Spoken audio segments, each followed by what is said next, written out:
দেখো, গাধা পরিষ্কার জল খেতে ভালোবাসে না। গাধা যখন জল খায় সেই জলটাকে ঘুলিয়ে ঘুলিয়ে ঘুলিয়ে ঘুলিয়ে খায়। তা আমাদের ওয়াইটিতে এরকম গাধা কেউ নেই। গাধার ভূমিকা পালন করছে এটা বোঝায়। এইগুলো এক একটা শেয়ানা, এগুলি এক একটা দুর্ধর্ষ খেলোয়াড় অবশ্যই করে। কিছুদিন আগে ইউয়াদ দাস হারিয়েই ফেলেছিল আমাদের মন্দিরা। হারিয়ে ফেলে তার ছোটদি বড়দি তার ভালোবাসার দিদিদের চিনতেই পারছিল না। তাদের উপস্থিতি তো দূরের কথা, ওর লাইভে ও এসে জিজ্ঞাসা করছে, চিনতেই পারছে না। আবার ও এই না চেনার কারণে আপনি আজ্ঞে করছিল। এইগুলো কেন বন্ধুরা?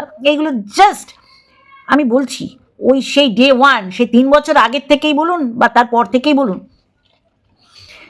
এই যে মন্দিরা তার ছোটদি টক্সিক নেরি দালাল। আমরা তো জানি, ওরা যদি এখন না বোঝাবার চেষ্টা করে আমরা তো বুঝি যে পরিবারের ঘরের ভেতরকার খবর, সে বিছানার হোক আর বিছানা খাটে তোলার হোক, এই খবরগুলো টক্সিক নেরি জানছে কি করে? টক্সিক নেরির তো জানার কথা না, বলছেন আমি সব জানি, কিন্তু ও ভুলে যায় ওর কুকীর্তিগুলো ওয়াইটি সবাই জানে, তাই না? হ্যাঁ, ও আবার অন্যকে জ্ঞান দেয় পরিবারের কথা বাইরে এনে। পরিবারের কথা বাইরে ধরেই নিলাম ছোটো মা আনছে, তাহলে মন্দিরা কেন আনছে? মন্দিরা যদি এত ভালো হয়ে থাকে তাহলে দুজনেই তো একই দোষে দোষী, সমদোষে দোষী। আবার কে জ্ঞান দিচ্ছে? যার বর হিনাল বলেছে, সেটা তো আমাদের জানার কোনো উপায় ছিল না।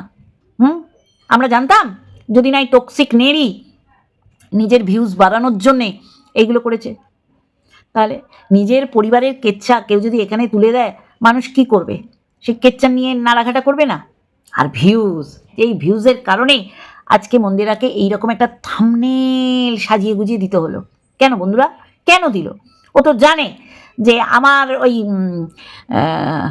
ওটাকে বলা হয় পিতামহ ভীষ্ম, তারপরেই মন্দিরা। এমন টক্সিক নেরি প্রচুর এরকম মিথ্যাচারিতা করেছে, প্রতিজ্ঞা প্রতিজ্ঞা প্রতিজ্ঞা প্রতিজ্ঞা করেছে, প্রতিজ্ঞা ভঙ্গের জন্যে তেড়ে ফুড়ে এসছে। যেটা বলেছে সেটা খণ্ডিয়ে সে আরও তেড়ে ফুড়েছে। ওকে নিয়ে ভিডিও করবো না, তাকে নিয়ে করবো না, তার চ্যানেলে যাই না, তাকে দেখি না, আমি কন্ট্রোভার্সি ছেড়ে দিলাম, এইসব বহুবারও প্রতিজ্ঞা করেছে। ও এই প্রতিজ্ঞাটা করতে পারেনি যে আমার জীব দিয়ে আমি মন্দিরাকে চাটাটা বন্ধ করে দিলাম, কারণ ওর দ্বারা কোনো দিন হবে না। যাই হোক, ভিউজ যে কি মারাত্মক একটা নেশার বস্তু, আর যার এইরকম সংসার, এত টাকার গসারি, এটা তো ঘটনা। এইগুলো সত্যি করেই নর্মালি যারা করে তারাও এরকম দেখাবে না, ওর দেখানোর ব্যাপারটা বেশি। একজন কমেন্ট করেছে, কমেন্টটা বলি, বলছে মন উড়ু উড়ু করলে এইরকম কিছুই ভালো লাগে না। দেখো আবার কেউ জুটেছে কিনা। না না, এই সাহস তো মন্দ না। ও বলেছে না, ও রিকোয়েস্ট করেছে না যে গত 3 বছর পুরনো কোনো কিছু ঘাটা নাড়া চলবে না। কিন্তু মন্দিরে ভিউয়ার্সের মুখ তুমি কী করে বন্ধ করবে? এটা কিন্তু তুমি বলোনি। যাই হোক, তার পুরো কমেন্টটা আমি বলছি।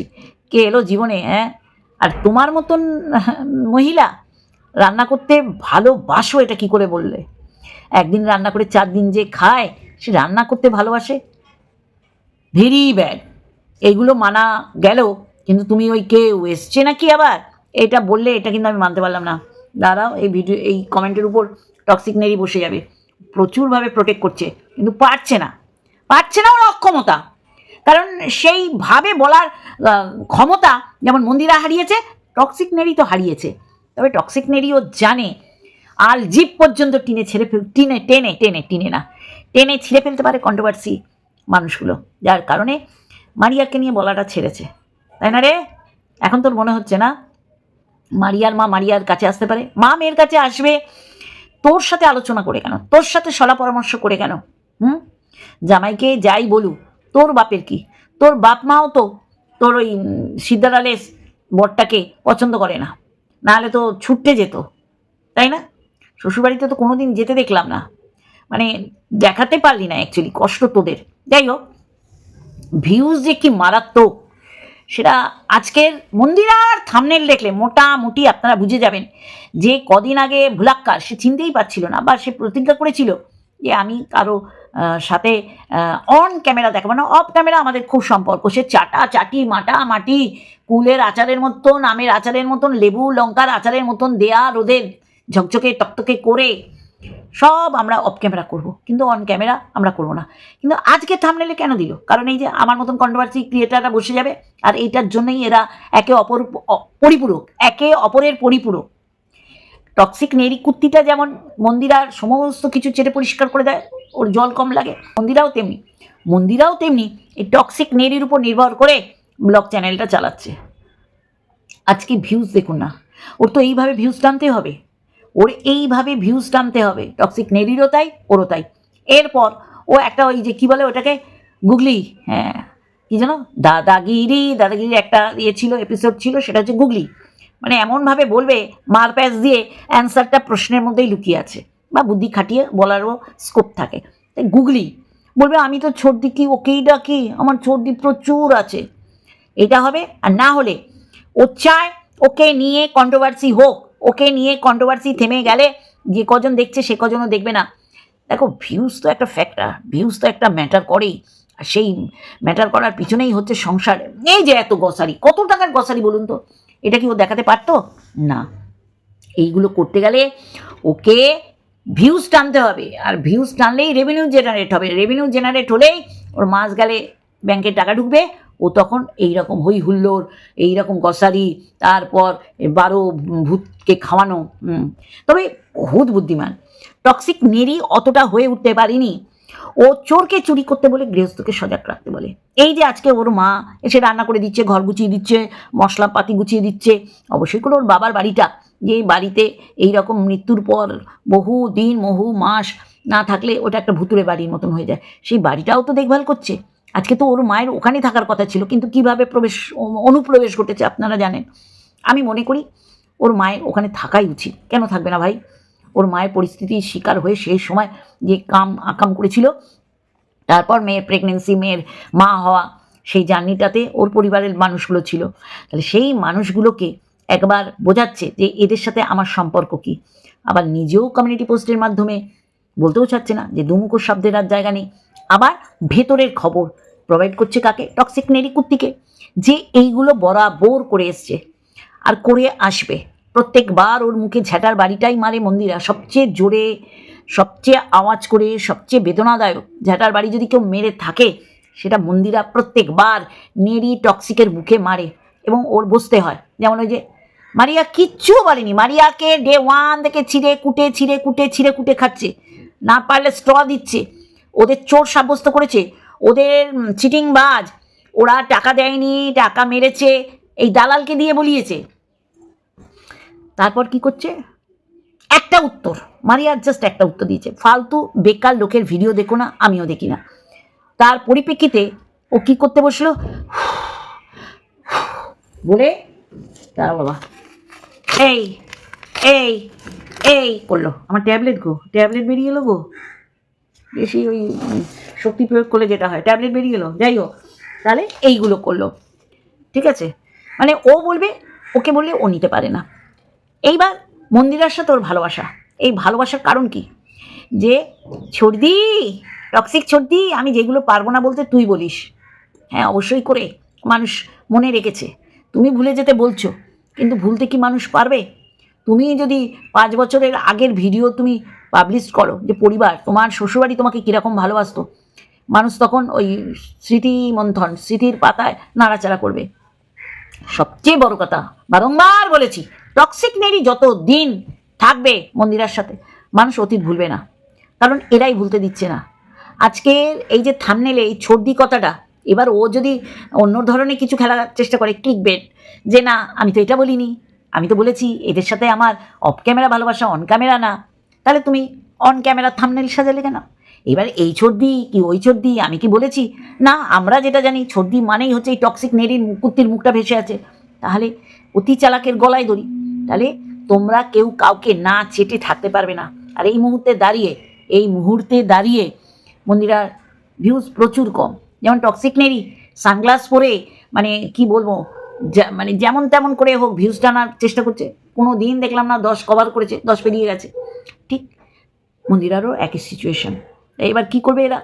এদের তো বেঁচে থাকতে হবে, এদের তো করে কর্মে খেতে হবে, কারণ টক্সিক নেড়ির বরের পয়সা জল গরম হয় না।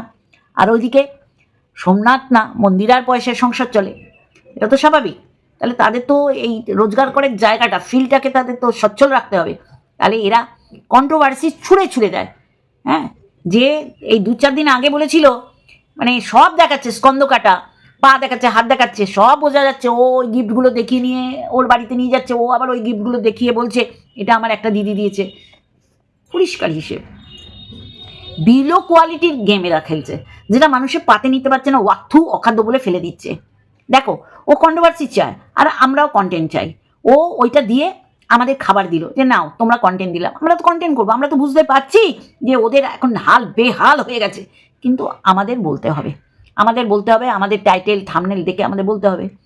তাহলে ধামাকাদার ভিডিও আসছে, নিশ্চয়ই হাত পা দেখিয়ে না, মুখটাও দেখাস, কারণ বেশি দিন কেউ কাউকে ছেড়ে তোরা থাকতে পারবি না। এদিকে বলছিস অফ ক্যামেরা আমাদের ভালোবাসা, অন ক্যামেরা না।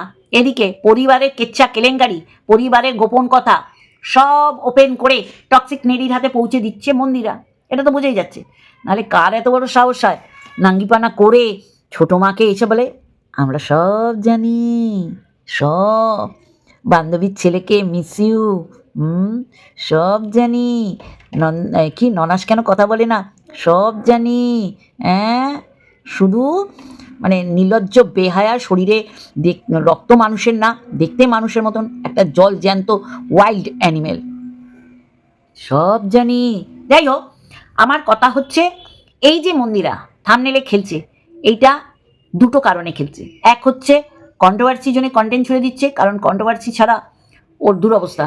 ওই রান্না না করে ক্যামেরার কাছে এসে নছল্লাপানা করা মানুষ নেবে না। আজকে কমেন্ট বক্স ওর যা ওকে হুদে দিয়েছে, টক্সিক নেরি ওই কমেন্ট তুলে তুলে যেন ভিডিও করে। আমরা সব জানি, সব বুঝতে পারি, তলে তলে এদের সেটিং, ইটিং, মিটিং, তাই না? না হলে একটা নর্মাল মানুষ, কন্ট্রোভার্সি ক্রিয়েটার যদি বোঝে আমি যে বাড়িতে গিলতে যাচ্ছি সেই বাড়ির কর্তা আমাকে পছন্দ করে না, ও বুক ফুলিয়ে বলুক না যে কর্তা আমাকে পছন্দ করে। বইয়ের মুখের দিকে তাকিয়ে মেনে নিতে হচ্ছে, এগুলো সবাই আমরা জানি। কিন্তু যে অপমানিত হচ্ছে সে কেন বারংবার যাচ্ছে? কারণ এরা একে অপরের পরিপূরক, ছেড়ে কেউ কাউকে থাকতে পারবে না। কন্ট্রোভার্সি জোনে ব্লগারদের নিয়ে কাটাছেঁড়া এই কারণে হয়, তারা কাটাছেঁড়া করার সুযোগ সুবিধাটা করে দেয়, আর সেই কারণে এইরকম একটা বিতর্কিত সমালোচনা মুখর একটা থাম্বনেল। ঠিক আছে, লাগলে তুক, না লাগলে তাক। মানে আমি তো ছর্দি বলেছি, এবার তোমরা ধরে নাও কোন ছর্দি, আর তোমরা যাকে ধরেছো সেই ছর্দি তো আমি বলতে চাইনি। তাহলে এই রকমই কন্ট্রোভার্সি হবে। কন্ট্রোভার্সি জোনে আমরা আছি, কন্টেন্ট পেয়ে নিশ্চয়ই ধূপধুনো নিয়ে বসবো না, এদের ঝাড়ফুঁক তো করবোই, তাই না? তাহলে নটিপানা দেখাচ্ছে মন্দিরা, বুঝলে, নছল্লা ঘোমটার নিচে খ্যামটা নাচ দেখাচ্ছে মন্দিরা। তাহলে তাহলে এইসব কুলাঙ্গারেরা, এরা সমাজের কুলাঙ্গার, এদের না দেখাই ভালো। কিন্তু আমরা দেখবো, আমরা আপনাদের প্রেজেন্ট করব এইসব কুলাঙ্গাররা কি করছে। কিরে টক্সিক নেরি, নিজে জ্ঞান মার। কালকে ছোটো মাকে বলতে বসে তোর কত কিছু হজম করে নিতে হলো, কারণ তুই জানিস ওই বাড়িতে তোকে বারংবার যেতে হবে, কারণ তোর মতন একটা কুত্তিকে পুষেছে টক্সিক নেরি দালালকে। মন্দিরা তো আর এমনি এমনি পোষেনি, যা করতে বলবে তুই করতে বাধ্য, বুঝলি? কেন সোনার নেকলেস দিয়েছে, সোনার হার, মানে ওই লকেট, যাই হোক। তাহলে এইটার তো সত্যি করে অনেক দাম এই মুহূর্তে দাঁড়িয়ে, প্রচুর দাম বাজারে। তাহলে এই দামের পরিবর্তে তোকেও তো কিছু করতে হবে, তাই তুই করতে নেমেছিস। না তুই বরকে পাত্তা দিস, না তুই কাউকে পাত্তা দিস। যে নারী স্বামীকে সম্মান দেয় না, সে সমাজে এইভাবে অসম্মানিত হয়, ঠিক না? মন্দিরা, মা জিজ্ঞাসা করছে না মেয়ের বাড়ি খেতে নেই, তোমার মেয়েই তো রোজগার করছে, এটা খুব জরুরি বলা। টক্সিক নেরি যেমন বলে আমার বরের পয়সা জল গরম হয় না, এখন তো দেখছি কিছুই গরম হয় না, কারণ এক বিছানায় শোয় না, তার গরম হওয়ার ব্যাপার তো একটা আছে, তাই না? চলো এইটুখানি বললাম, সবসময় নজরে রাখছিস তোরা, বুঝলি? সত্যি মন্দিরাকে দেখলাম নটি পানা কীরকম করতে পারে, কারণ ও এইটা বলে কন্ট্রোভার্সি চাইছে, জানে ওর সবাই ঝাঁপ দিয়ে এসে এইবার টক্সিক নেরিকে ধুইয়ে কাপড় পরে দেবে। আর এইটাই চাইছে এরা, নেগেটিভভাবে বেঁচে থাকতে। নেগেটিভভাবে বেঁচে থাকা যায় না, মৃত্যুর পরও তার সমালোচনা হয়, সেটা দেখিয়ে দিয়ে দিল মুকুল রায়। কুণাল ঘোষের মতন চোর চিটিং বা ছেঁচড়া, যাকে প্রিজন ভ্যানে করে যখন নিয়ে যেত, মানে পুলিশদের উপর এইরকমই নির্দেশ ছিল ওর কথা যেন কোনো সাংবাদিক, কোনো সাধারণ মানুষের কানে যেন না পৌঁছায়, কিন্তু চিৎকার করে করে সেই কালীঘাটের নেত্রী থেকে আরম্ভ করে মুকুল রায় থেকে আরম্ভ করে কাউকেও ছেড়ে কথা বলেনি, কারণ সেই সময় সে জেল বন্দি ছিল। তারপর জেল থেকে বেরিয়ে পা চাটাচাটি হয়েছে, আবার তাকে দিয়ে তাদের হয়ে বলাবার চেষ্টা করছে। আর সেখানে কেউ মরে গেলে আর তার সম্পর্কে বলার আর কিছু থাকে না, কারণ কেউ তো আর শুনতে আসছে না, স্বয়ং সে শুনতে আসছে না। কতটা অমানবিক অমানুষ এই কুণাল ঘোষ। মুকুল রায়ের মৃত্যুর পর মুকুল রায়কে নিয়ে সমালোচনা করছে। তুমি তো কচি খোকা না, তুমি একটা দামড়া খাসি। তোমার কথা যে সত্যি ছিল, আর সেই সত্যি কথা মানুষের কান পর্যন্ত যেন না পৌঁছায়, দুজন মানে পুলিশরা দামামা বাজাতো, দাম্বা দাবাম দাম্বা দাবাম দাম্বা দাবাম। তারপর তুমি এসে দামামা বাজাচ্ছ কার কার এগেন্সে? যে মানুষটা পৃথিবীতে নেই। তাহলে তোমার মতন অমানুষ দুটো নেই, বুঝাতে পারলাম? তাই এরা হচ্ছে এক একটা অমানুষ। যার বাবাকে নিয়ে নোংরা কথা বলেছে, টক্সিক নেরি কুত্তি, তাতেই বোঝা যাচ্ছে ও না বাবাকে সম্মান দিয়েছে, না মাকে, না শ্বশুরবাড়ি কাউকে। পেট ফেরে সন্তানটাকে ছাড়া ও কাউকে পাতে নেয় না, অসম্মানিত করে। যারা এরকম অসম্মানিত করে তারা সমাজে অসম্মানিত হয়। যদি আমি ভুল বলে থাকি কমেন্ট বক্সে কমেন্ট করে বলবেন যে আমি ঠিক বললাম না ভুল বললাম। শেষ করব বাচ্চার বাবার কথা দিয়ে। হাত ভাঙে বা চিপ ধরে, জেনারেল নলেজ বা প্রাথমিক স্টেজে আমরা কিভাবে বুঝি? যেখানটা আঘাতপ্রাপ্ত হচ্ছে সেটা যদি অস্বাভাবিক ফুলে যায়, তখনই বুঝতে হবে ভেতরের জিনিসে নড়বড় হয়েছে, নয় চির নয় ভাঙন। তারপরেও হাড় ভেঙে যাওয়ার যন্ত্রণা, কী যন্ত্রণা যার হয় সে বোঝে। হ্যাঁ, ফিল তো আমরা করতেও পারি, বুঝতেও পারি যে কী যন্ত্রণা। একটা সুস্থ স্বাভাবিক সে চোখে এক কণা বালি পড়লেও যে জ্বালা যন্ত্রণা থাকা যায় না, আর হাড় ভাঙা সে তো মানে সহ্যই করা যায় না। সেই হাড় ভাঙা পর সেই হাত ক্রেপ ব্যান্ডেজে কিছুই হয় না, জ্বালা যন্ত্রণা থাকে ভাই। এক সপ্তাহ কেন বসিয়ে রাখা আমি জানি না। আমার কোনো রকম বিচার বুদ্ধিতে নাড়াই দিতে পারছে না। যাকে কেন কাজ করাও মাকে দিয়ে, কেন কাজের লোক রাখছো না, এত অতিরিক্ত পরিশ্রমে এই বয়সে কেন টেক কেয়ার করছো না, এ বলতে বলতে ওর কমেন্ট বক্স ভরে গেছে। আলাদা করে আমার এই বিষয় নিয়ে কিচ্ছুটি বলার নেই। যারা বলার কমেন্ট বক্সে বলেছে। শুধু শিলাদেবীর দ্রুত সুস্থতা কামনা করি, কারণ ওই পরিবারে উনি হচ্ছেন এমন একটা সিদ্ধারা, যে সিদ্ধারা যদি ব্যথাপ্রাপ্ত হয় তাহলে সেই সংসারটার উপর প্রকোপ পড়ে। এইটুখানি বললাম। দ্রুত সুস্থতা কামনা করি, এবং চট জলদি যে হাত ফুলেছে বোঝাই যাচ্ছে হাড়ে চোট পেয়েছে, হাড়ে চিত ধরেছে, হাড় ভেঙে গেছে। আমরা ক্যামেরার এপাশ দিয়ে বুঝতে পারছি। চলো, কিছু করার নেই। আমি যেটা বুঝবো, আমি যেটা করব, আপনারা কি বলবেন? কিছু করাতে পারবেন আমাকে বলে কমেন্ট বক্সে ভর্তি করে দিন না। আমি don't care about this, ignore করব। যাই হোক, তাও বলবো হাড় ভাঙা নিয়ে কখনো একদিনই অপেক্ষা করানো যায় না, এক সপ্তাহ। দেখ তাদের ব্যাপার, জাস্ট এটা বলবো কন্ট্রোভার্সির জোনে আছি, যেটা ভুল দেখবো সেটা বলবো না। আর ব্লগাররাই আমাদের এই জোনে বেশি ভুল করে বলে কন্ট্রোভার্সি ক্রিয়েটাররা বলার সুযোগ পায়। সেখান থেকে মন্দিরার মতন অতি নখিও ছাড় পাবে না, আর বাচ্চার বাবাও তো পাবেই না। চলো, লাভ ইউ। আর একটা ভিডিওর সাথে অবশ্যই দেখা হচ্ছে। ভালো থেকো, সুস্থ থেকো।